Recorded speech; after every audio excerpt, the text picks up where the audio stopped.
Alright, how's it gangin', dudes? My name is Sean. Welcome back to my channel, where guess what?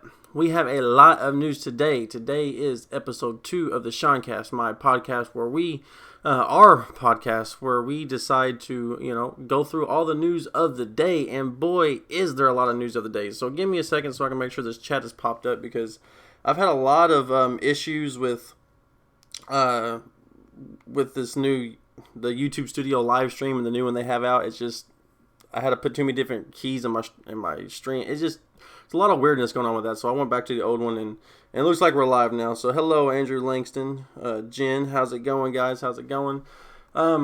So yes, this live stream probably will be demonetized after it uploads, because we will be because I will say the forbidden coronavirus, right? And a lot of that stuff, there's going to be a little bit of LGBTQ type of stuff going on. This live stream probably going to be demonetized. So if you guys want to get your super chats in, I will appreciate that, and I will try to do my best to catch every single one of them. So I guess with a couple channel updates real quick. We do just ignore this. It's from that studio. It's, what can I say? It makes, sometimes YouTube, when they're trying all this new stuff, it's not clear. I did have the Zoltan Istvan UBI interview, so you guys can go check that out. It's almost up to 1,000 views, which is pretty good in 24 hours for me not uploading in a day. That's kind of crazy. Hey, so shout out to that. So if you guys who didn't check that might want to go check that out. I will have the second channel, some uploads on there today. Some of the, extra videos that or stories that we covered today that I'm not actually going to upload on the main channel as actual stories. First story is going to be with Andrew Yang, and the last story is going to be with Andrew Yang. Okay, so okay, all right. But we're going to have a whole bunch of stories in between. I got a few of them queued up here. So without my computer crashing, I'm not going to upload, get a bunch of, different websites loaded up for each story. So we'll have to type those in as we go. I've got a little list off here to the side. So let's go ahead and get started, guys. We got 27 people in here. You guys are excellent. Make sure you smack the like, put some gravy on the algorithm. You know how it goes, guys. We got to put the gravy on the algorithm. One gravy equals one like, one share equals one taters. You can't have gravy without the taters. Mashed taters, gravy, they go good together. Like and shares go good together. The algorithm loves it. Okay, so Andrew Yang has exploded in popularity. And why do I say that? Okay, he just went to Barclay, right? That doesn't seem like a big story in it of itself, until you realize just the overwhelming reception that he got. I got a little video down here that I want to show you guys, but let's just go through a few of these photos here. People in the audience are just constantly snapping pictures. They're amazed that Andrew Yang just hopped in. I think it's great. I'm not sure what's going on with Barclays. I'm not that big of a fan. I like UK basketball. It's not that big of a deal to me. But look, Andrew Yang's just getting a very warm reception. I think that's awesome. He got backstage with some people up in the skybox. What? That's crazy. But he's a man of the people, and he's got to stay down low. You know what I'm saying? So let's go ahead and watch this little bit of video here. I want to go ahead and silence myself so there's no echo.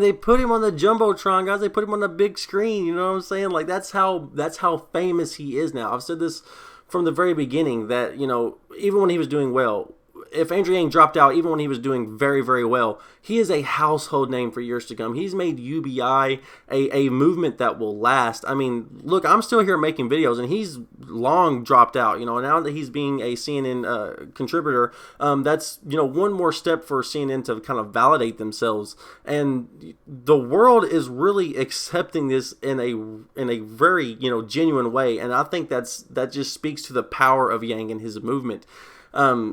It's humbling just to see. I'm so proud to be a part of this, because Andrew Yang has brought so many people together. You know what I mean? It's crazy. We even have somebody like Zoltan Istvan on a Republican ticket running for UBI.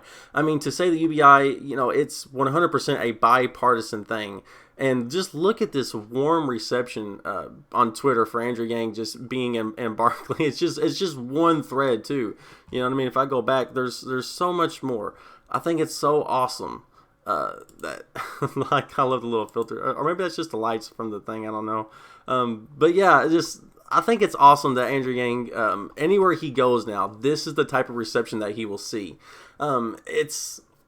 It's wild to me that he's come this far to have this much of an explosion in popularity, because it is an explosion of popularity, guys. Make no mistake about that. When you walk into a basketball game and they're treating you like you're the Michael Jordan that just walked in, like, oh my God, look at this guy. Hey, let's get a picture. You know what I'm saying? So I don't know. So let's read some of these comments here. It says, why is Andrew Yang playing basketball? Is that a jab at Bernie Sanders? Well, look, the thing is, you got to realize, man, that Bernie Sanders is owed, and that is I'm not trying to be ageist. I'm not saying that you have to be a certain age to run for president. Anybody can run. I don't care if you're 90, but you can't ignore the fact that somebody's health may possibly get in the way. That kind of sunk Hillary Clinton, all the memes about her health and stuff like that. So Bernie Sanders has been doing a pretty good job of keeping a lid on that. But let's say he had another heart attack, right? People really started to question, like, will you be able to go for 4 or even 8 years? You know what I mean? So now, one of the most, darker aspects of it is that maybe Andrew Yang could be his VP and Bernie might croak within a month or so and Andrew Yang is president. You know what I'm saying? I don't know. I think it's kind of dark and nobody would hope that, but it is kind of a very, macabre sort of, way of thinking, right? So make no mistake, Andrew Yang is here to stay. He is huge. He is now a prominent political figure, and with him being on CNN every single day, every single night, it's going to be amazing for his name recognition. And come 2024, we are going to start leading the pack. And let's say if Sanders wins against Trump, well, then guess what? Depending on if Sanders does well or not, it's going to be that much more easier for Yang to actually be able to challenge him. Unlike Donald Trump now, where Donald Trump is just destroying the field. Nobody even comes close, maybe getting half a delegate. You know what I mean? So I think 2024 is going to be a huge year for the Yang Gang, and we're going to stay here and keep covering Andrew Yang and other stories, of course, but a focus on Andrew Yang because he's brought all of us together, and people still voting for Yang is real. It's just because he didn't. Most people, like let's say Cory Booker, they're going to go find somebody else. Joe Biden supporters, they're going to go find somebody else. There's very few people out there, kind of like Bernie Sanders and Andrew Yang, and even I guess you can throw Donald Trump in there, who are just Yang or bust, Sanders or bust, Trump or bust. When somebody has real ideas, Tulsi's that same way, right? So when you have real ideas, real solutions, and you're not bought and paid for, that resonates with people, and they're not going to let that go. So that's our first Andrew Yang story. I hope you guys enjoyed this one.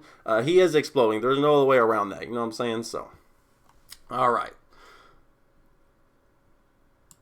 All right, guys. So that's that.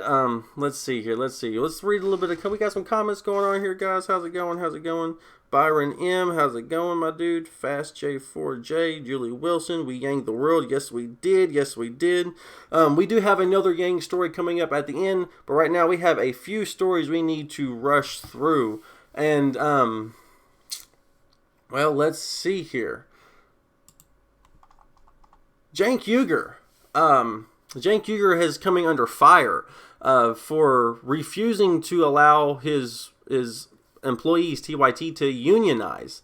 Now, the reason why this is kind of a sort of a big thing is because he's been very pro-union over the years. He's spoken out for unions.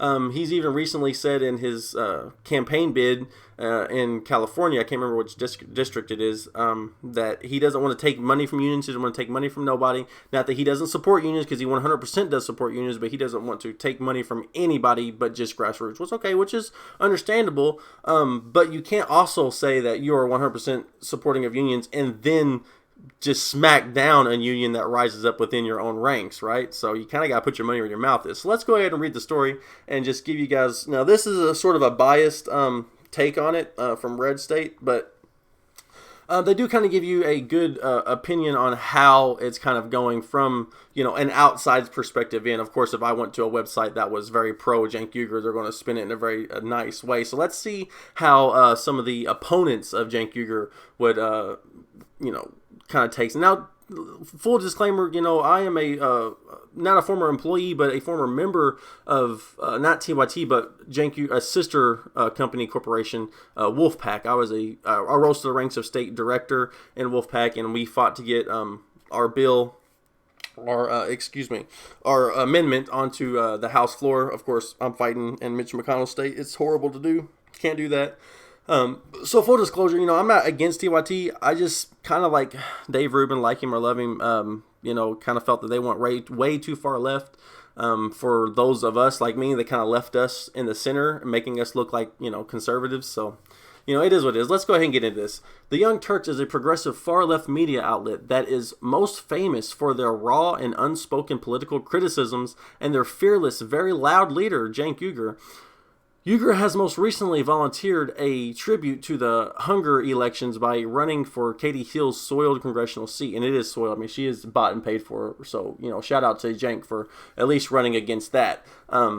Like most Democrats, Uygur has refused to condemn California's horrific AB 5, which gutted the gig economy in January. I'm not sure about that, so I can't really speak for that. I don't have much, knowledge about that. That is because Uygur and the rest of his cohorts at TYT are decidedly pro-union. They have been pro-union for years. That is no mistake. They constantly speak out for unions. Every time a union gets destroyed, they speak up for them. So it's no surprise considering their ideology, right? That is why it's so funny, nay, delightful, the person who wrote this article says, to see the alt-left outlet now the center of a union controversy and a fascinating bout of Schadenfreude. And if you don't know what Schadenfreude means, it is a pleasure derived by someone from another person's misfortune. Okay. No, not Bernie. We need this one. Okay, so yes. And a fascinating bout of Schadenfreude I think it's a German term, right? Schadenfreude, maybe I'm saying that wrong. It turns out that the production crew at TYT has been trying to unionize. I wonder how long this has been going on, because if he's been talking about being pro-union while they've been trying to unionize, that's even juicier, man. Like, come on, Cenk, are you flip-flopping here, bro? One would think that TYT personalities would be excited to finally put their money where their very loud mouths are. One would think incorrectly. The production crew had announced their formation of a union under IATSE over a week ago. They are shocked to discover their coworkers and management did not immediately roll out the red carpet and throw a ticker-tape parade. Today, the Young Turks refused to voluntary recognition of a TYT union. This is a disappointing decision from an organization that represents itself as progressive. Join us in telling the Young Turks to respect their so-called principles and respect their workers. All right. When we announced our decision to go union with IATSE over a week ago, we had hoped the Young Turks would respect our choice and voluntarily recognize our union. We were dismayed to report that they have refused.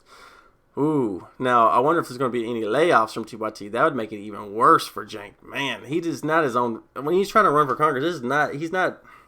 You're going to fall under a lot of scrutiny. And there's a lot of times where the TYT, like New York Times has just, taken his words out of context 100%, and he should be defended on that. But this doesn't seem to bode well for him. It definitely seems like a flip-flop. So let's see what his responses are. Uyghur's response was that it was untrue and simply campaign shenanigans designed by his Democratic opponent. Wait. But these are your employees who are literally working at TYT.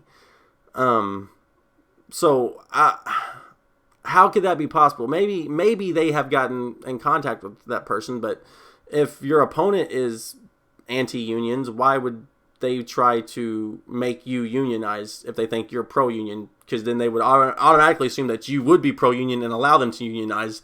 Henceforth, their plan would backfire unless they knew that you wouldn't do that. And how would they know that you would do that unless, behind closed doors, you speak a different tone than what you speak, publicly on your show? There's just a lot of inconsistencies with Cenk here. So let's just say, number one, Cenk says, this is not true. See letter below from TYT. Coincidentally, I'm sure IATSE has endorsed my opponent and is canvassing for her right now. I'm sure, but that doesn't necessarily mean that they have, right? So see internal emails sent to us by a wonderful union member. Another coincidence, IATC released this on day of our only forum together. Today, Young Turks refused voluntary recognition. Let's see what this says. Let's see. Okay, last week, TYT received a letter from IATC demanding recognition for an undefined bargaining unit based on signatures collected from TYT employees. TYT immediately engaged with IATSE, seeking to determine precisely which job classifications the union sought to represent. TYT also engaged in dialogue with AITC TSE regarding the best way to confirm the democratic will of the employees without delay. Specifically, the parties discussed the prospect of an expedited arbiter supervised secret ballot election that could occur within days, upon which TYT has prepared to voluntarily recognize if employees voted in favor of the union representation. IATSE expressly invited TYT to make a specific proposal for such a process. The proposal was delivered to IATSE yesterday and has not responded. They have not responded. Their statement is a gross distortion of the facts. TYT remains prepared to voluntarily recognize AITC upon demonstration of majority support in an expedition arbiter. Wait, hold on. So you're trying. So what Cenk is saying is that this is a complete fabrication from them, but he has also willingly been in conversation with him about a willful unionization, but only if a majority of people would unionize. Why not unionize for a minority? Are you against unions or not? So he might be right that it might be instigated from his the person he's running against, his opposition, but it doesn't make it not true that you said no to a union. You know what I mean? So so that's, I guess, his proof that, that they have some sort of ties together. But at the same time, wouldn't it be easiest way to do that just to say, okay, you're right, we should unionize, it's the will of my employees? No, he says there's a majority. So there's a little bit of weirdness there. So it is what it is. So it looks to me like the production union thought they'd be immediately and generously greeted by TYT, and instead they were met with what is actually a normal and acceptable response: let's negotiate. The fact that the union is throwing a fit and Cenk and the company are having to suddenly find out what it's like to be on the business end of a union aggression is too delicious to let go unnoticed. Of course, we've seen this play out time and time again recently. Vox writers were very supportive of California's AB 5 legislation when it looked like it would help them unionize. Then 200 of them were fired once the law passed. I remember that. The LA Times has been held as the standard for the media union shop, and instead has been forced to continually cut their workforce. Their latest round of layoffs numbers around 120 jobs, I think, at Vox, right? The fallout is tragic for those who expected prosperity and instead lost their jobs. But this Schadenfreude is too good to look away. So, all right. So, man, I don't know. I think that Cenk really stepped into some mud here. He should have just said, yes, let's unionize, because that would have quelled any sort of backlash from his opponent. If what Cenk is saying is right and his opponent fabricated all this, got in contact with his own employees, who anybody who works at TYT normally drinks the Kool-Aid there, right? They're pro whatever ideology TYT has. That is just a fact. That's the reason why most people leave TYT once they go so hard on certain left ideology points and talking points. So that being said, why not, if you are pro-unions, not negotiate and not try to do a bunch of weirdness and just be like, hey, you're right, let's unionize? Wouldn't that get ahead of the ball there if they're trying to smear you some way? I don't know. It just seems weird to me. So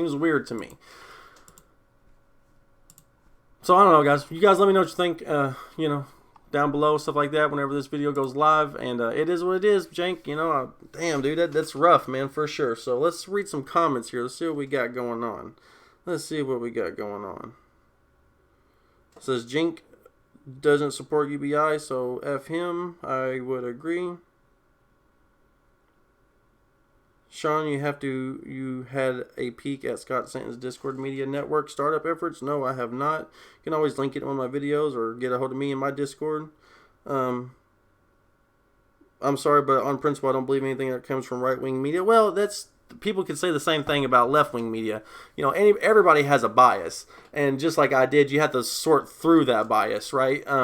But you also can't go with a pro-Cenk article because then it's going to be completely covering up any wrongdoing at all. So it's hard to find a middle ground, because even New York Times and stuff like that. So you really gotta discern the information for yourself. And like I say, I'll give Cenk props whenever he deserves it, because there's times where people smear him in articles and stuff like that and take his words out of context with like the David Duke stuff like that, and it is wrong. But it is a fact that Cenk said no to unionizing. Let's negotiate. After years of saying he's pro-union, somebody who's that pro-union should have no qualms about making a union. It shouldn't be a majority or anything like that. So, not to say that it probably is an attack from his opponent, sure, but that's too easy an attack. You should have seen that one coming, right? So, now that's the only thing they can get Cenk on. He might be able to recover from that. So, that's that story. So, let me get a drink here, guys.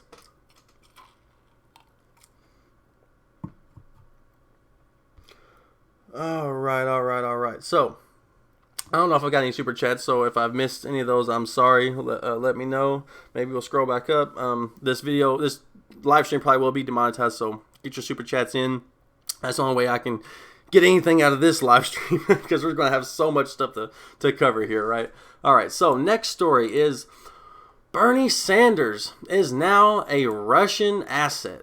That's right, guys. He is a Russian asset.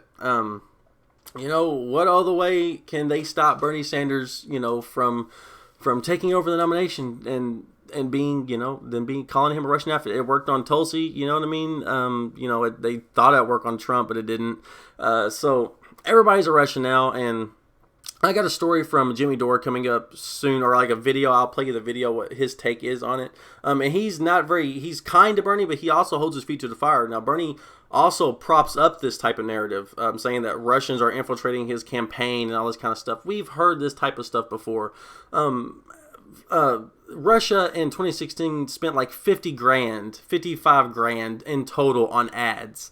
And they say that Russia influenced the election. Well, but they're not saying Bloomberg influenced the election. He's an oligarch spending billions, right? So let's go ahead and get into the story. Actually, I'll tell you what, before we get to the story, let's go ahead and look up the Jimmy Dore video real quick. Let's see, Jimmy Dore, because he gives a really good take on it, and I want to share his video before I give my opinion on it, because man, Jimmy Dore, he goes hard in on it. So let's see here. Let's see, which one is it? Is it this one? We got to add here, guys. Let me get through this. So yes, I think it's just crazy that Bernie Sanders call him a Russian asset. That's right. Democrats have a plan to beat Bernie Sanders. Why not come together and rally behind him? You keep touting this nonsense of the DNC. We all need to come together and support the nominee. But as soon as establishment and you don't like him, all of a sudden it's boom. Oh no, we can't do that. We can't do that. Look at Andrew Yang. As soon as Andrew Yang drops out and brings some truth to CNN, all of a sudden they're like, Andrew Yang, we love Andrew Yang. So it's whenever they're like their golden boys, whether it's Biden or Pete Buttigieg or Bloomberg, if it's not somebody that they have already deemed who's going to win, then you have no chance, and they're going to do everything they possibly can. So let's see here. Let's see where we at. Let's go ahead and I'll go ahead and mute myself, and we're going to enjoy this video together, guys.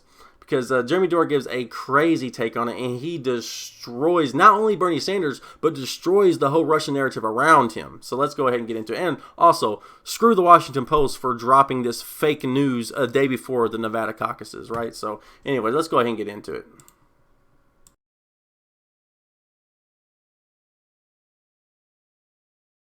Russia is aiding President Trump in the 2020 election. Intelligence officials told lawmakers Trump complained Democrats might exploit the news. You think? You mean the intelligence community is going to manufacture a bunch of bullshit that's negative against the guy they want to get rid of, and then the Democrats are going to weaponize it? I don't fucking see that happening. In February, this is what the New York Times reporting. So in February 13 briefing, intelligence officials warned House lawmakers that Russia was interfering in the 2020 campaign to try to get Trump reelected. 5 people familiar with the matter said. The day after Trump berated Joseph McGuire, the outgoing director of national intelligence, for allowing it to take place, people familiar said Trump cited Representative Madov's presence in the briefing as a particular irritant. And so this is what I say to the New York Times. There's a billionaire literally buying off one of our two major political parties, but okay, everyone will pretend this is real.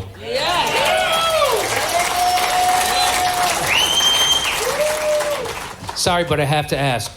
These Russians, are they here in the room with us right now? No, they're not in the room right now, but they are trying to turn off the power.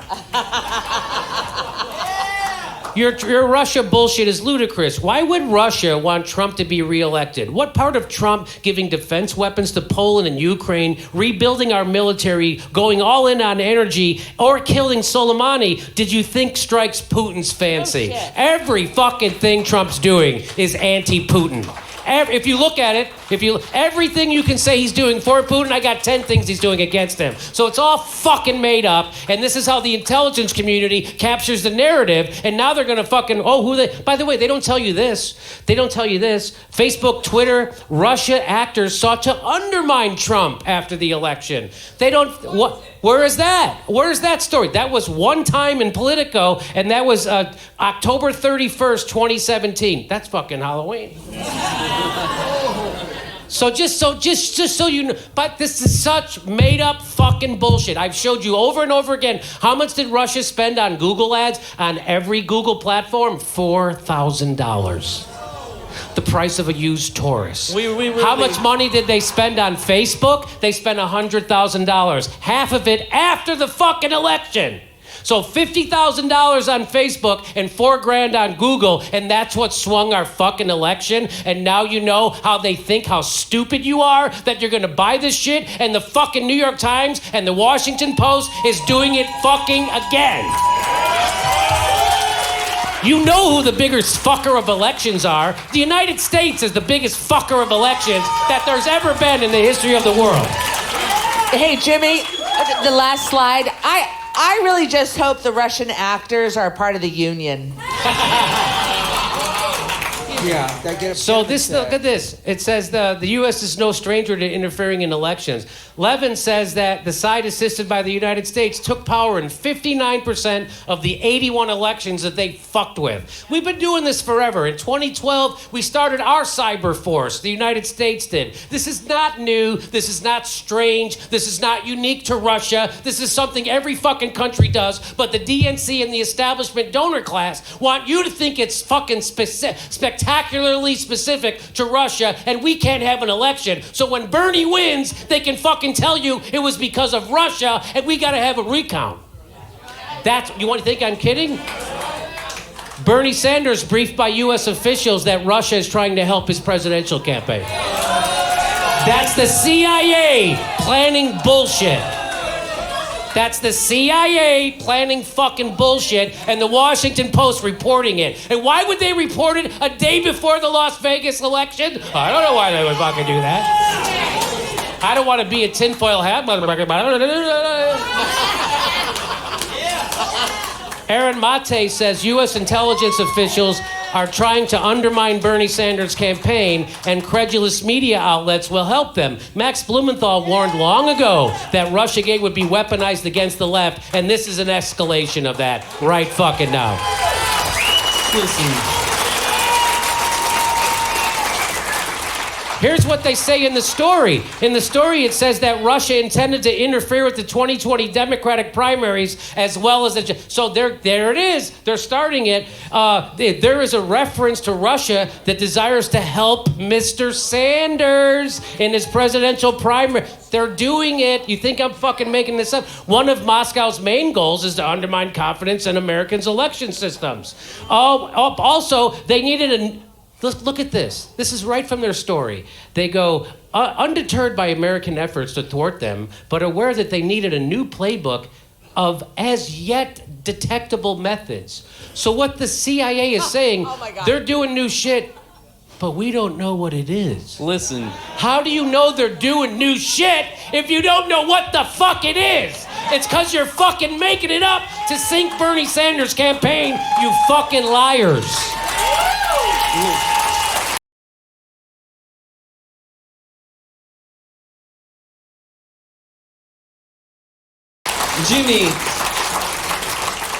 Jimmy, I can tell you what it is tonight, actually.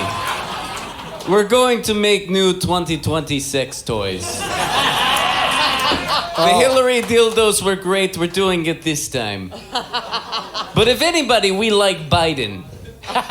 Get ready for no malarkey anal beads.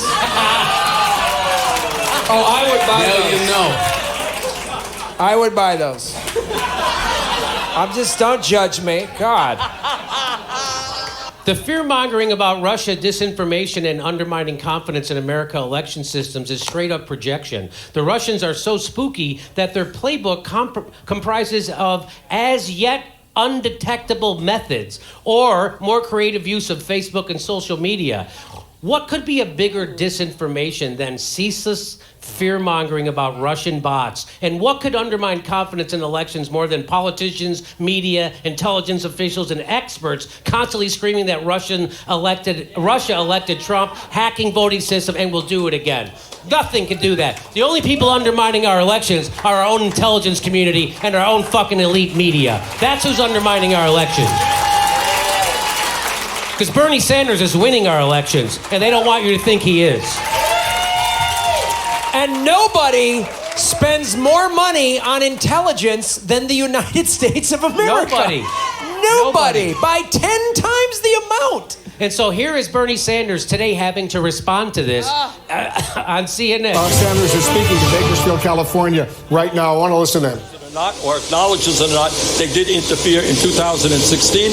The intelligence community is telling us they are interfering in this campaign right now in 2020. And so Bernie, instead of debunking that shit, he repeats it. Instead of saying, of course they're saying that. They don't want me to be president. That's why they're saying. He doesn't say that. He props it up. Watch. What I say to Mr. Putin, if elected president, trust me, you are not going to be interfering in American elections. Senator, when were you briefed on this? I'm guessing about a month ago. And what are you going to do now that you know this? Well, it was not clear what role they're going to play. We were told that Russia, maybe other countries are going to get involved in this campaign. And look, here is the message to Russia. Stay out of American elections. And what they are doing, by the way, the ugly thing that they are doing, and I've seen some of their tweets and stuff, is they try to divide us up. That's what they did in 2016. And that is the ugliest thing they're doing, is they are trying to cause chaos. They're trying to cause hatred in America. It's an ugly business, and all of us have got to say, sorry, you're not going to do this in this election. Now, the people who are sowing discord and division in America are the people who are taking money from the corporatist billionaires like Nara Tanden and Hillary Clinton and Debbie Wasserman Schultz and every motherfucker at MSNBC. Those are the people who are sowing division in the country, Bernie. It's not some motherfuckers with $4,000 in Google ads, okay? So stop fucking saying that shit. He's undermining his own fucking candidacy by doing this. And what is he doing? He's propping up the very thing that is now being weaponized to take him down. And I said this was going to happen 4 fucking years ago. I said, you know, when you do Russiagate, the first person they're going to use this against is anybody who goes against the establishment. And here the fuck they are doing it. Right now, the front runner is being fucking accused of being a puppet of Russia. Right now it's happening. Thank you. And the weird thing about it, and here's the weird fucking thing about it, is Bernie knows that this is happening. Because watch, they ask him, and watch what he says. And again, as President of the United States, here we go, okay. Mr. Putin, you will not interfere in our elections. Thanks very much. So they told him a month ago. And so this woman says, well, the intelligence community told you a month ago that this was happening. Why do you think this is coming out now? And watch what he says. Putin, you will not interfere in our elections. Thanks very much. How do you think it came out now? If you had the briefing a month ago. Well, I'll let you guess about one day before the Nevada caucus. Why do you think it came out? No. Was the Washington Post? Good friends.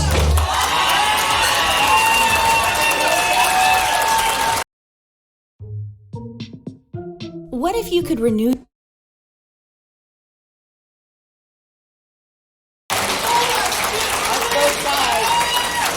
So we all can see why this came out the day before the Nevada caucus, and so can Bernie. So it's weird that he can see that they're fucking doing this bullshit Russia shit to undermine his campaign, but he can't help but also prop up and validate the bullshit Russia stuff that they're using to fucking try to undermine his campaign. He should be debunking this shit and saying this is the intelligence community coming at me because I'm going to end the wars that they want to keep going. I'm going to end Syria, Libya, Afghanistan. I'm going to bring people home. That's what he should be saying.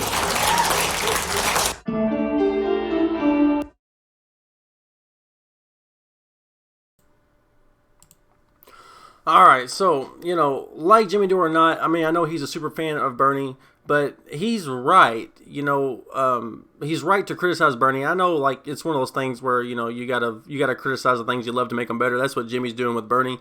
He holds his feet to the fire. He's one of the only Bernie bros who actually does it. He'll call Bernie out when he needs to. Bernie should have debunked that stuff. It's not, somebody said, why are you defending Putin, Jimmy? He's not defending Putin. He's defending facts. The facts are that Putin is not doing anything to the scale that our media has lied to us about. If you believe that, then you've just been fed propaganda bullshit. It's not right. It's not true. It's not true about Tulsi Gabbard being a Russian asset. It's not true about Bernie Sanders being a Russian asset. It's not even true about Donald Trump being a Russian asset. He's done so many more things against Putin than for Putin. The facts are there. But the left media is failing, and the only way they can keep propping up their numbers is by doing these Alex Jones level of conspiracy theories. And Bernie should be standing up to that, not saying, well, we've been briefed by the CIA. The CIA are the ones who do that stuff. The CIA has been caught, regime changing. They've been caught, assassinating heads of state and doing coups. They've been caught undermining with propaganda. They've been caught doing so much stuff. Like, for example, what was it? Reefer Madness was one guy and was a CIA operation with that one guy who was really against pot, and also with the lumber company lobbying because hemp make paper and all that kind of stuff. There's a long history of the CIA spooking American politics constantly, and this is another example of that.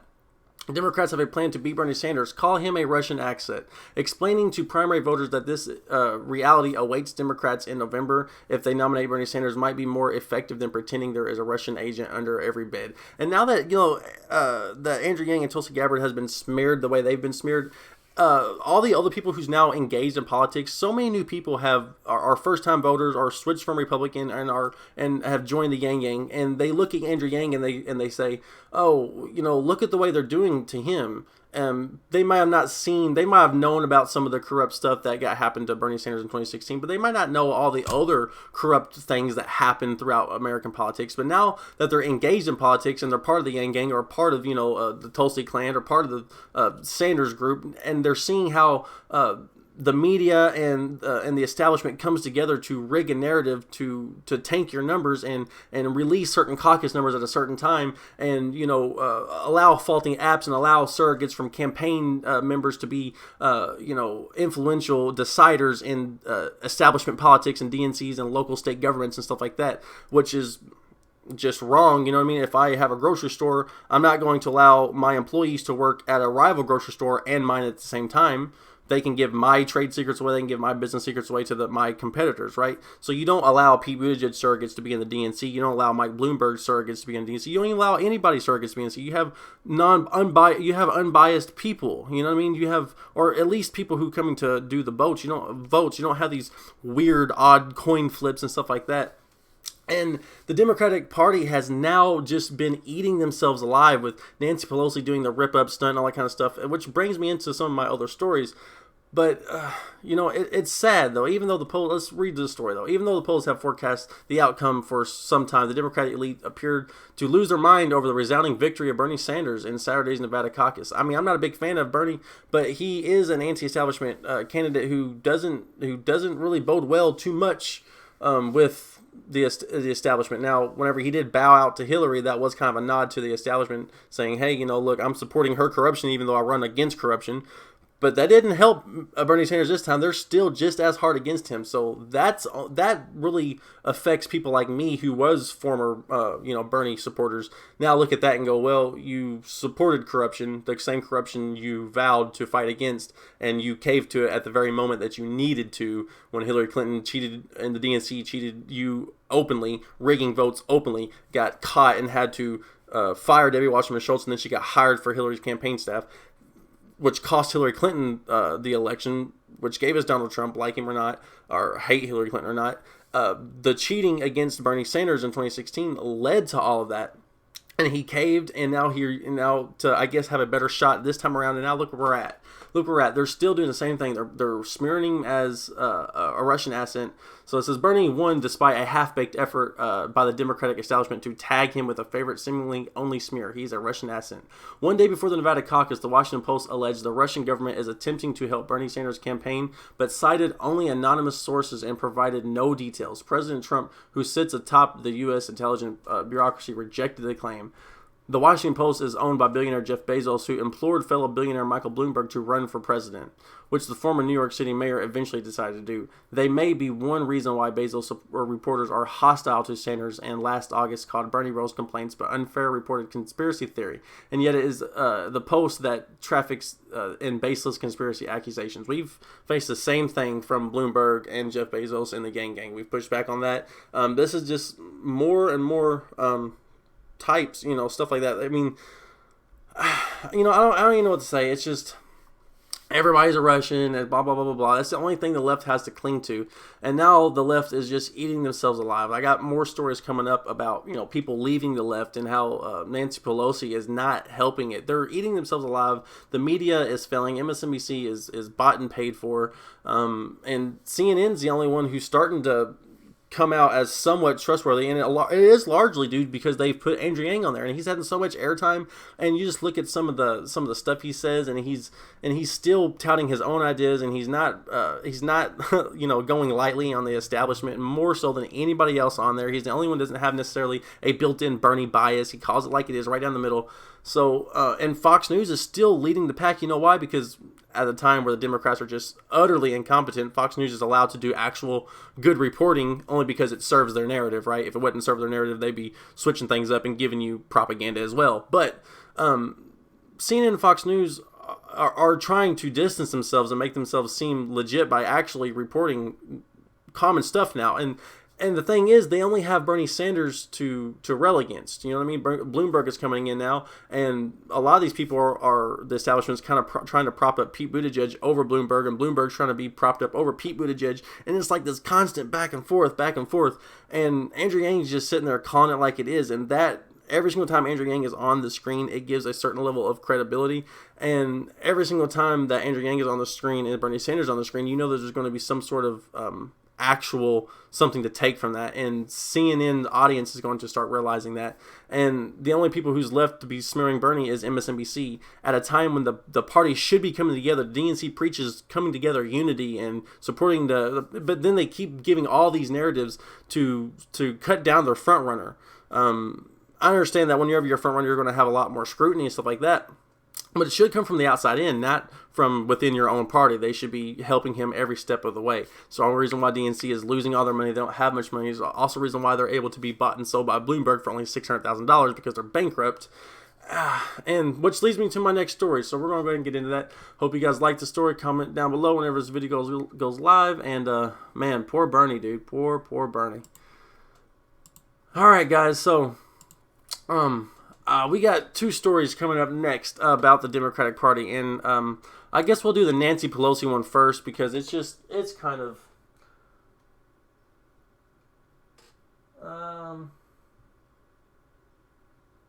all right. Okay, I'm sorry. I had to look at my list here.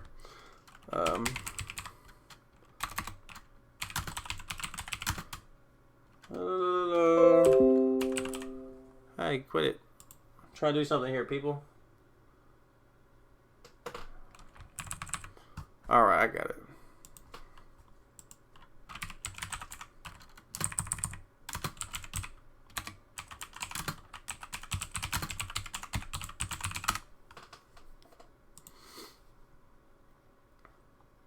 All right, here we go. So, House Democrats ponder impeaching Trump again. Now, this comes after Nancy Pelosi has ripped up his speech, which, like Donald Trump or not, there's a lot of stuff that in his State of the Union address that was good, wholesome, that wasn't necessarily, how you say it, controversial in any way. And it's just a stunt, you know what I mean? And they don't have anything to run on. They don't have their head screwed on right. So, like I said before, they're completely eating themselves alive. They're not supporting their own front runner. They're constantly, smearing hit pieces on each other. This whole get woke, go broke stuff is destroying them. This whole SJWs, and now it looks like they are trying to ponder impeaching Trump again. And this is only skyrocketing his the Americans' trust in Trump. His approval rating is gaining, believe it or not. And the House Democrats' approval rating is plummeting. Congress's approval rating is plummeting. Nancy Pelosi's approval rating is plummeting. Democrats as a whole, their approval rating is plummeting. They have Democrats leaving in droves. I myself am only going to vote for Yang. I'm not going to vote for anybody else. And the only reason why I rejoined the left on paper is so I could. And as soon as that happens, I'll be going back to independent. And you know what I mean? Because this whole thing is sad. I mean, we're looking at the death of a party here. So once again, they decided they're pondering impeaching Trump. So let's get into this. It's sad and it's stupid, and as bad as Trump is, he's no worse than Bush. And if you really want to get him out, you want to beat him at the ballot box. Trying to do all this Alex Jones level conspiracy shit is turning American people who even hate Trump. Look at the news constantly and hear Russia, Trump, and they go, I'm done. I don't want to hear it no more. I don't care what he did. And that's sad, because if there ever was something that was serious that the media needed to give you about Trump or about the presidency in whatever way that was actual factual and like a real scandal, you wouldn't believe the media. You know what I mean? You wouldn't believe them. And they've made CNN's made steps to try to make some sort of, validity out of themselves by hiring Andrew Yang and giving him as much airtime as possible. But they have a long way to go. Fox News is only doing such good reporting because it serves their narrative right now. And it could easily flip as soon as a leftist is in power, right? So let's get into this. On the day the Senate acquitted President Donald Trump in his impeachment trial, a headline in The Atlantic stated that a second impeachment could be America's only hope. Less than a month later, Representative Adam Schiff denouncing Trump again, saying that it would be a blatant abuse of power if President Trump has in fact intervened to reverse the recommendations of a career prosecutors at the Department of Justice. Schiff led the impeachment effort as a chairman of the House Intelligence Committee and later as the head of 7 impeachment managers in the Senate trial. The California Democrat condemned as an abuse of power Trump's tweet about supporter Roger Stone's impending sentence in federal court. Abuse power has one of the House's 2 articles of impeachment against Trump in the Ukraine matter. Adam Schiff seems to believe everything Trump does is an abuse of power. Kurt Levy, a constitutional lawyer and president of Committee for Justice, told the Daily Signal. Democrats will be smart enough not to impeach him again for the same charge, Levy said. But if we take Schiff at his word, which might be a mistake even if it was a legitimate acquittal, if he thinks the Senate trial was a sham, that would give Democrats even more standing in their minds to impeach again. Lawyer and pundit George Conway wrote in the Washington Post this week that the House should impeach Donald Trump again, this time for removing Army Lieutenant Colonel Alexander Vindman from the National Security Council staff and transferring to a job in the Pentagon. Vindman testified against Trump during the House impeachment hearings. Presidents do that all the time. Obama shifted around his staff constantly. How everything Trump does is bad? What is the reasoning for this? As we've seen now, his rage leads to retribution and misconduct, which beget more criticism and more investigation and even more rage, retribution, and misconduct. So people don't like that he moved him, and he should be impeached for that. Maybe I'm missing a point here. I don't understand exactly what's happening. But yeah, they're thinking about impeaching him again. And the thing is, like, that just proves that they don't think that they can beat Trump at the ballot box. They have to pull some sort of, Alex Jones conspiracy theory like Rachel Maddow's doing, constantly promoting this impeach Trump thing. Like, we had the months before Andrew Yang was hired on CNN, they had the CNN top dog saying, impeach Trump only, impeach Trump only. That's the only news we run. There's so much news in the world, and nothing is getting actually...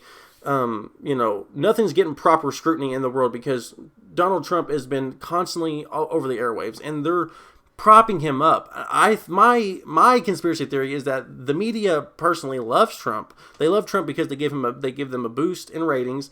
They love Trump because they put the Democrats in the news constantly because they're constantly ranting and raving about him. They secretly don't want Trump to win. I think they're doing all this to make sure he stays in power so they can keep these bumps in ratings because it's all about money. You know what I mean? It's just, there's something up with this whole thing. The whole thing as a whole is weird. And Nancy Pelosi herself is constantly propagating all of this stuff. She, when they had the pin signing ceremony and they were all happy about it, but that should be a somber moment. You should not be happy about impeaching a president. That should be, as Americans, that should be a bad thing. Even back when they were impeaching Nixon, like, they took it very seriously. This was just all a horrible, it's all a clown show at this point, and the Democrats wanted to accuse the Republicans during Obama of gridlock and not doing anything. The Democrats have done shit. They have done nothing. Hillary Clinton wants to bitch about Bernie Sanders having introduced 400 some odd bills and only getting 2 passed. At least he's introducing things. You guys are not doing anything, and I'm not a big fan of Bernie, but fuck, you guys got to be doing something here. You know what I mean? AOC's just campaigning constantly like Trump is. They're not actually doing anything. There's nothing. All their bills that they're introducing is pie in the sky from all the social Democrats, and all the other Democrats are just lockstep behind Nancy Pelosi or just staying silent and not, not to rock the boat either way. And the whole thing is disgusting, and this is the reason why the Democratic establishment is imploding, and it's at the hands, on the watch of Nancy Pelosi. All right, that's all I got for that. I hope you guys like that video. Comment down below whenever this video goes live. All right, so let's see here, guys. Let me get a drink here because I am thirsty, boys. I'm thirsty. Thirsty.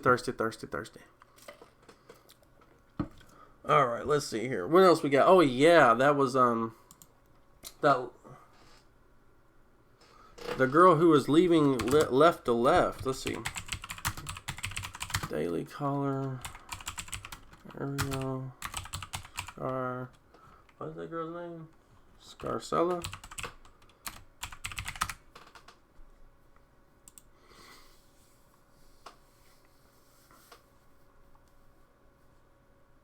Alright, guys, and like I was saying before, the left has been leaving the left in droves. The left has left the left. Say it with me. The left has left the left.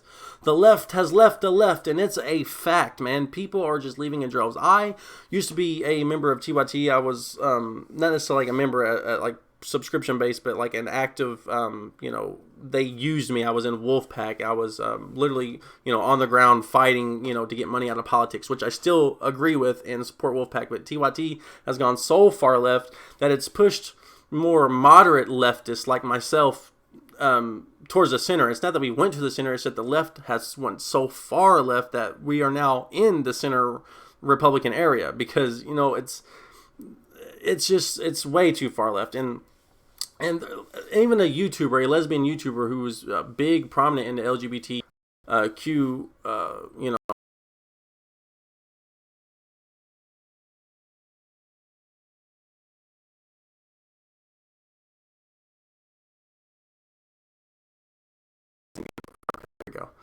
so yes, I seen this on Tim Pool's channel, and it was wild to me, and it confirms everything. You know what I mean? Like, for example, like when I talked about Nancy Pelosi in the video before, in the story before, think about it, like they keep pulling all this stuff.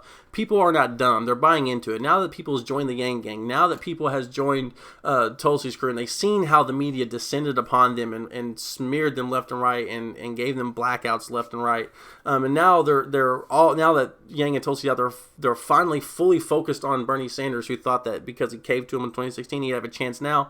And MSNBC's constantly, sputtering madness on air constantly. Nancy Pelosi is literally destroying the House through her fingertips, with this whole anti-Trump type of propaganda, which I'm not saying Trump is good or Trump is bad. He's definitely not the best. But the fact that they go so far into these Alex Jones conspiracy theories only further escalates the ruining of the Democratic Party. And this is one example right here. So let's get into this article. Lesbian YouTuber Ariel Scarella announced in a video that she no longer wants to be associated with the progressive left after reaching peak LGBT. Scarcella spoke out in a YouTube video posted Friday where she condemned the progressive left as children who believe in cancel culture, moral superiority point scoring, and oppression points. I kind of agree with that. She said, "I don't think gender is a social construct," Scarcella said in the video. I think it's cis straight white men are evil. I don't think cis straight white men are evil. Right. I don't believe that genital preference are transphobic or that there are 97 genders. I don't think that male sex offenders belong in women's prisons. She said, adding, "I don't think it's normal for people to be praised for walking around in skirts that say kill TERFs. I don't think like these people, and I no longer want to be associated with them. I reached peak LGBT, and this is my coming out video." I guess she took the red pill, right? We'll get rid of that.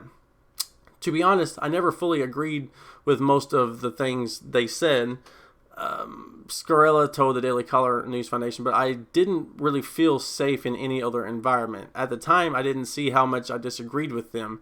I knew I disagreed with a lot of the stuff they do and they say, and a lot of the stuff logically doesn't make sense, but sometimes it takes me maybe an experience or seeing something else that is happening in the real world to realize that they are fighting for isn't good. And Antifa, and they're saying they're anti-fascist, but whenever you're using violence to force somebody else to think the way you're thinking, that is fascism, right? So the hypocrisy is wild with the left nowadays, and this is the reason why I have left the left. I can't be a part of that. Like she said, just saying straight white men are evil and stuff like that because historically they've been in power. Well, me, I'm struggling to pay my bills. You know what I'm saying? Like, and guess what? I'm opening the door for the lady behind me. Then they tell me I'm sexist for doing that. She can get her own door. You know what I mean? It's too much when you're just trying to pay your bills. You're just trying to live your life. You're trying to raise your kid. You know what I mean? Like, it's all too much. And they keep this. A lot of it's like on Twitter. A lot of it's on Twitter. But when this stuff bleeds out into the real world, it's sad. And there's a reason why the left doesn't really appeal to the mass rest of America, the other 60% of America, is because most people don't think that way. It's such a small minority contingent to the left that has took the party and just eradicated it. They are just destroying the left party. At least the Republicans were able to keep the Tea Party at bay and rein them in. The new social democrat wing, the Antifa ultra, extreme left wing of the party is really not giving anybody a chance to win, with especially considering the way Donald Trump is right now. So it's a horrible idea in general. Self-ID is a terrible idea because now anybody can identify as anything, and when you do something like that, it's really women that get the shit edge of it. Men won't worry about a trans guy going into a man's space, she said, whereas women would worry about someone who presents as a man but is a trans woman. That's creepy. It's not like we can see into their heads and know what their gender identity is, right? So and she's so right. It's creepy. No, I'll read that part. A transgender woman being in a woman's space opens up a potential opportunities for a predator in a woman's space, Scarcella said, noting that she does not think there are any transgender women that are predators, but self-ID allows predators to use that privilege, she said. Leaving the progressive left does not mean that she has suddenly become conservative. I'm talking about ideology. I'll be honest, I'm not one of those people that's like, I hate President Trump. Half the time, I don't even know what people are saying. If I follow politics as closely as probably people say that they are, I would probably have a lot of opinions on either side. Well, that was a tongue twister, girl. Boy, that was one hell of a quote. So, okay, I don't agree with everything Trump says. I don't agree with everything Senator Sanders says. I'm like someone in the middle. I'm a classic liberal, I guess. Well, classic liberals, so same way here. But the thing is, it's like most people are that way. They don't, they don't ever pick a side. Most people are just trying to live their life, you know what I mean? And if somebody has good ideas and they seem to be truthful and trustworthy, then they're going to like what they say, you know what I mean? They're not going to, be hooked on the edge of CNN waiting for, what are they going to say about Trump next? Is he impeached? No, people don't care about that. People don't care about that. Most people go to the news now just to get news, and they can't because it's all Trump all day long, you know what I mean? Or it's how bad Sanders is all day long, and it's all too much, and it turns off the average person. And I think that's what the establishment wants. The government wants people to be disengaged with politics. It's easier to control. Look, 3 or 4, 5, 6% of Nevada voted. You know what I mean? It's pitiful. It's sad, and it's all by design. And this is the reason why the Democratic Party is getting hit so hard. They're literally destroying themselves from within. They can't agree to disagree. There is no tolerance in the Democratic Party from a party that preaches tolerance. And it's kind of sad. And this might be the death of the Democratic Party, guys. I don't know. Maybe we should start the math party, the humanity party. You know what I'm saying? What you think? What you guys thinking? What you guys thinking? I don't know. If you guys like this video, comment down below. It is what it is. It is what it is, man. It's sad. All right, so we have a couple more videos that are coming up.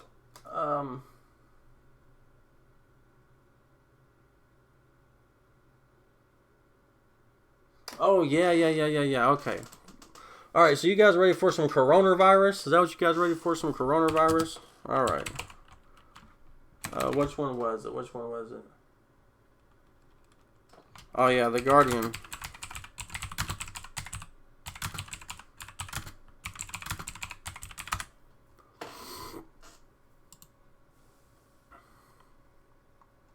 All right, guys, so can we just get out of this, please? All right, so the coronavirus has hit Italy. It's in Europe. It's in Croatia, Austria, Switzerland. Its outbreaks are worsening across Europe. Now, before I get into this article, I made in my last live stream I talked about this, but I wasn't able to get the edit out.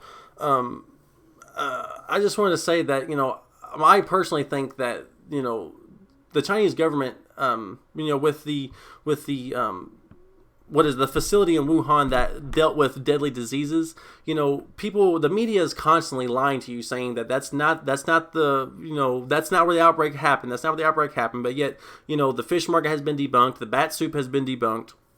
And if you was a detective, logically you would go, okay, well, there's a deadly disease that's outbreaked in this huge city in China. Now, in this huge city, there is a disease laboratory, a CDC operated disease laboratory that is Chinese government run and operated, that has also had this virus in its past, that also had somebody who was quarantined in that same space with the coronavirus before the outbreak happened. If you were Sherlock Holmes, you would deduce that would be, the epicenter where, patient zero or where the coronavirus would started from, right? Now, my personal conspiracy theory is, how much stuff have you heard about Hong Kong since this happened? None. Zip. Zilch. Zero. Hong Kong was starting to become a huge story, and a lot of countries were starting to pressure China into either stopping the escalation, and some countries were even pressuring the U.S. to just take the population of Hong Kong, give them asylum, and it was really starting to culminate into a head. And then all of a sudden, the coronavirus happened. All of a sudden, now it's just a conspiracy theory. I have no facts for this, but I wouldn't put it past China to release some sort of deadly virus, thinking that it would drown out the headlines, quelch the whole riots in Hong Kong, maybe subdue them and go, okay, well, there's a huge disease, maybe we don't need to be doing that, having a riot right now, and maybe the coronavirus just got out of hand. I wouldn't put it past the Chinese government to freaking do that. They've done a lot worse, and plus they're playing a long game. They don't care. They'll destroy their population to make it seem like they're not that they're strong, or that they're not going to let go of any land, or whatever the situation may be. I just wouldn't put it past trying to do stupid shit, because they've done stupid shit in the past. They're putting people in concentration camps right now, so from just religious reasons. It's all stupid. They have the social credit score and drones following them around. So I'm not saying that's a fact or anything like that. I just think it's highly suspicious that this happened. Now all of a sudden nobody talks about Hong Kong anymore. And yes, the coronavirus is hitting everywhere, and maybe it's biological warfare. I don't want to say that for a fact, but with China being weird, and now that their economy is starting to teeter because of this stuff is getting out of hand, I don't really know what the whole motive was behind this, if there was a motive, or if it was just a general accident. But with China covering up all the information coming out of it, it's just all suspect. So I assume the worst. So new confirmed cases takes the total number of coronavirus in Germany to 17, where there have been no deaths so far. That's good. 17 minutes ago, authorities in southern Germany state Brandenburg have confirmed the first case of coronavirus. Let's see. Oh man, this is not good. So there's some in is it Cologne, Germany? Oh man. So yes, it says that there was a coronavirus, 1,000 guests in a hotel quarantined. Iran deputy health minister, I have coronavirus. The Guardian, oh my crap, the coronavirus is spreading, guys. So it has hit Europe, and I think the media is lying to you. My advice to everybody would be, to go get a bit of food, go get a bit of stock. I'm not saying be a prep or anything like that. Don't worry about what people think about you. But if you happen to be living in the EU, or you happen to be living in some major city in the U.S. and it happens to, a few cases happen to break out in, say, Chicago or maybe, I don't know, Cincinnati or something like that. All the stores are there's a lot of people are going to overreact and act stupid and go buy out all the food. So if I was you, I would just get ahead of the curve and have, some bottled water, a few gallons of water, maybe even from your tap, maybe some rice, and that way, if anything happens, you don't have to worry about going to the grocery store. And in best case scenario, if it doesn't happen, you got some extra food to eat. You know what I mean? So that's all I really wanted to say about this, and my little conspiracy theory about the coronavirus. But don't take none of it as fact. This is all just pure conjecture on me. This video will probably go up on our second channel, or if you're watching it, you're on the second channel. So it is what it is. Coronavirus, you know what I mean? I kind of want to, I don't think it's going to be as huge as people think it's going to be, but we don't know. Right now, it is actually spreading and it's in the EU, so, these videos, coronavirus does get demonetized, so liking and sharing is the best way to do the help the coronavirus stuff, because YouTube has already said that just because it's some of their stupid rules says that you can't cover the coronavirus without being demonetized, so, it is what it is, guys, so that's that. All right, so now we have, one more, I think another story. We have a couple stories here. Okay, we have one more story from, before we get into the Andrew Yang video. Let's see. NBC.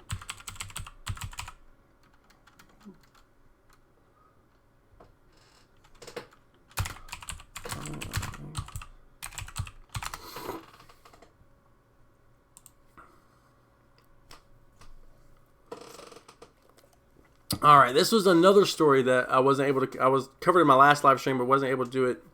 I lost the video somehow, so I wasn't able to get it up. But George Lucas has something to do with Mike Bloomberg, either directly or indirectly. So, at least his wife does.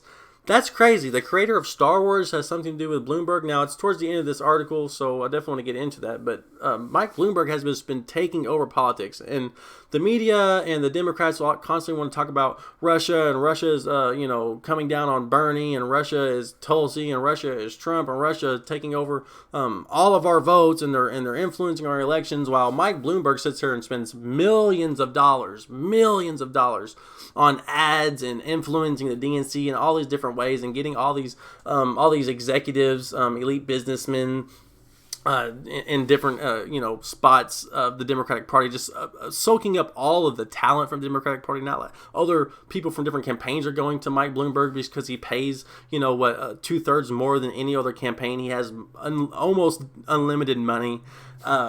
But yet, Russia spends $50,000 in 2016, and they claim, 100% they've bought our election. But Mike Bloomberg, oh, no. Oh, please, Mikey Bloomberg, you're going to give us all kinds of money. We love you. You're not influencing, American politics at all, Mr. Oligarch, right?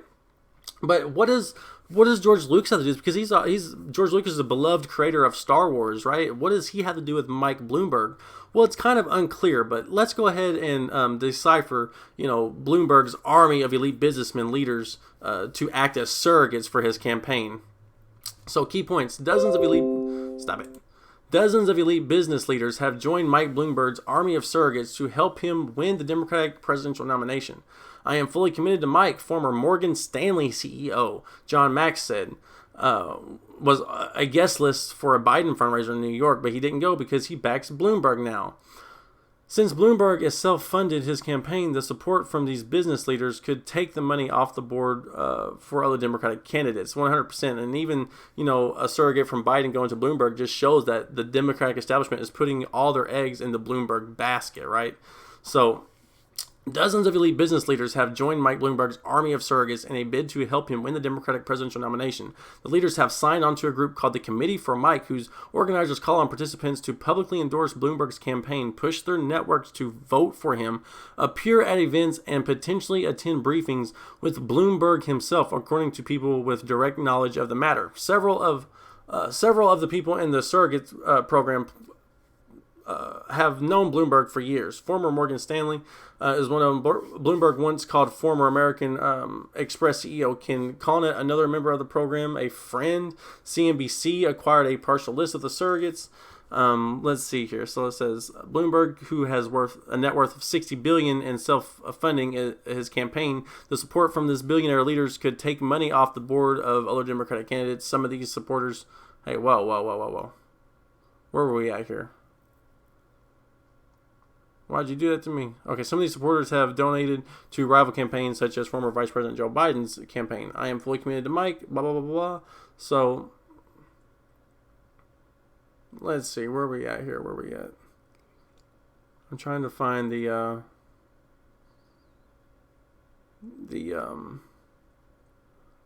George Lucas one. Let's see. Oh, yeah, right here. Here we go. Others in Bloomberg Circle Group include Susan Rockefeller, Lowe's CEO James Tisch, BET co-founder, Black Entertainment co-founder Sheila Johnson. I wonder if she's bought and paid for, because that's definitely not looking out for people of color's interest, right? The Black America. Ariel Investments co-CEO Melody Hobson, who is married to Star Wars creator George Lucas. Why in the world is she a surrogate of Bloomberg?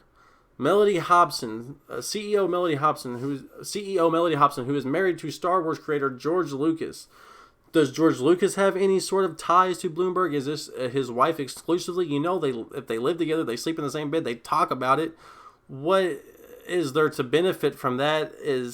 What's going on with that? I want to know more. There's not anything there, but the fact that George Lucas's wife is a surrogate, an endorser, a supporter, a member of Bloomberg's campaign is just odd to me. You would think that George Lucas, or at least his wife, George Lucas would be smart enough to pick a wife who isn't that daft, right? What is happening there? I don't know. There's a lot of weirdness with that, and I can't fully wrap my head around it. George Lucas, the creator of Star Wars, his wife is an endorser, is a surrogate member of Bloomberg. Oh man, my head hurts even saying it, guys. I don't really know what to think about that. Because I am a huge fan of George Lucas, and that sucks, man. I don't know. Does that mean George Lucas is helping Bloomberg buy America? What is happening with that, man? I don't understand. Maybe because now George Lucas is in the billionaire club because he sold his Star Wars to Disney. Man, I don't really know what's going on with that, but he is building an army of these people, and they are joining, staff in like in Dallas, like they say right here, ground troops everywhere. He's soaking up all of the talent from all Democratic parties. Different people from different campaigns is joining Mike Bloomberg. He's paying 2/3 to every other campaign. He has more money to outlast him. He's paid the DNC to bend the rules to allow him on the debate stage, and the debate stage is just horrible. It's Mike Bloomberg. He is not well accepted, and I just hope that there's not a bunch of gullible people who just constantly watch mainstream news when Andrew Yang's not on, and them constantly touting Bloomberg over Pete Buttigieg or Pete Buttigieg over Bloomberg. They're both, it's so sad, man, and I hope nobody falls for this stuff. Sadly, there are, just sheep out there who just look at, the news, don't follow anybody like, me or Kyle Kalinske or Jimmy Dore or Temple or anybody with any sort of brain cells or who can think on their own. We'll just get fed a bunch of BS, and this is just another, it's going to happen, and it's sad. So I hope that doesn't happen, and the fact that George Lucas's name could be attached to Bloomberg, that might not be good at all. I don't know what to think about that. I don't really have too much opinion about that. I want to know more about that. Maybe, me posting this video will shed some light on it. Maybe other people will pick it up. Maybe you guys can share it around to other big YouTubers. I don't know, but it's just weird, okay? It's weird. That's all I got for you guys in this video. If you liked it, I hope you can like, comment, subscribe, all that good stuff. That's all I got for that one. Okay, guys, so we are rounding up our last video of the day, and it is an Andrew Yang video. So, let's go to CNN real quick.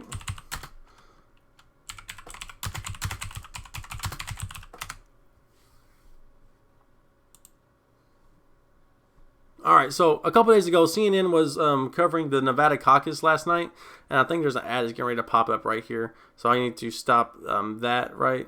Yeah, okay, so there was a, the whole thing about the Nevada caucus and Andrew Yang that night, he was just constantly destroying the DNC, constantly. Every single second, man, he would just say why we don't need a caucus and why it's bad, and look at the numbers, and this is the reason why, you don't have Mike Bloomberg in the race. This is the reason why you have, thoroughly vetting for the DNC. He just keeps constantly knocking down the DNC live on air CNN, giving CNN credibility, making them look sane. He's not toting the party line. It's crazy. And he even said someone needs to pull in Andrew Yang and drop out of the Democratic primary, whether that be Joe Biden or whoever, you know what I mean?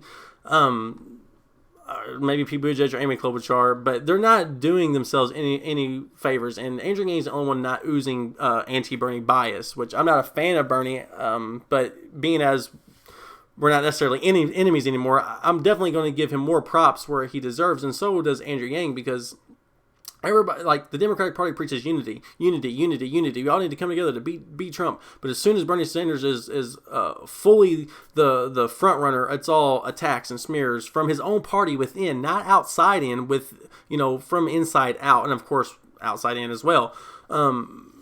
As far as going to saying the Russia gates and stuff like that, but if you really are committed to helping defeat Donald Trump, you should do what Yang says and pull your Democratic campaign out of the race. I think Andrew Yang will be on CNN tonight. I'm not 100% sure, so maybe this is just like a little update for you guys. But from the other night, I think Andrew Yang really stepped up and said something that nobody else is really willing to say, and just coming out and saying that, like, somebody needs to step down, and it's probably Joe Biden. I mean, with all the gaffes that he's had, it's not looking good. There's people from his surrogates leaving to Mike Bloomberg's campaign, and it's just one more person who's muddying up the waters and really preventing Bernie Sanders from actually going on to take on Donald Trump. And I don't think Mike Bloomberg could do that. And plus, on top of that, Mike Bloomberg just bought and paid for. So you need somebody who can at least think on their own. Even if you disagree with Bernie Sanders, at least he's thinking on his own. He's not put a piece of paper in front of him and read. You know what I mean? He panders sometimes. He gets some things wrong. But at the end of the day, he's not bought and paid for. So, even if it is suspect that he, caved to Hillary. So, entrepreneur Andrew Yang said Saturday that the still wide Democratic field needs to unite, and joked that someone ought to pull an Andrew Yang and drop out of the race. The rest of the field needs to consolidate, ideally, Yang said on CNN, and each candidate wants to be the last person standing to absorb the non-Bernie energy, meaning frontrunner Senator Bernie Sanders of Vermont. Someone needs to pull an Andrew Yang, he said with a laugh, referencing he ended his own campaign last week. At that time, he told his supporters that he had done the math and did not see the path to secure a nomination. Yang has since joined CNN as a political commentator. His comments come after CNN projected Sanders would win the Nevada caucuses. The senator projected win in the states follows a New Hampshire and a strong showing in Iowa, where results were still being examined from the state's caucuses from former South Bend, Indiana Mayor Mike Buttigieg, who, who's his campaign lead's wife was on the board of the app, who inadvertently failed, obviously not on purpose, so the DNC can come in and do the recounts. So, there's been a lot of weird stuff going on, and even when they were trying to make it like Bernie Sanders was still a front runner, they keep saying like, Pete Buttigieg is in first with only 62% reporting, so everybody thought Pete Buttigieg was winning, and then Bernie Sanders had like a half delegate between the two, and they were still saying, well, Pete Buttigieg is out on top. And then when Bernie Sanders was winning in New Hampshire, there's like, Bernie Sanders is first in New Hampshire, but Pete Buttigieg in a strong fourth, or Bloomberg and showing up for the debate stage, question mark. It's like, it's, excuse me. It's all sad, and all the headlines are always crap. And now that Bernie Sanders is running away with the race, their heads are exploding, dudes. Their heads are exploding. They don't know how to deal with it.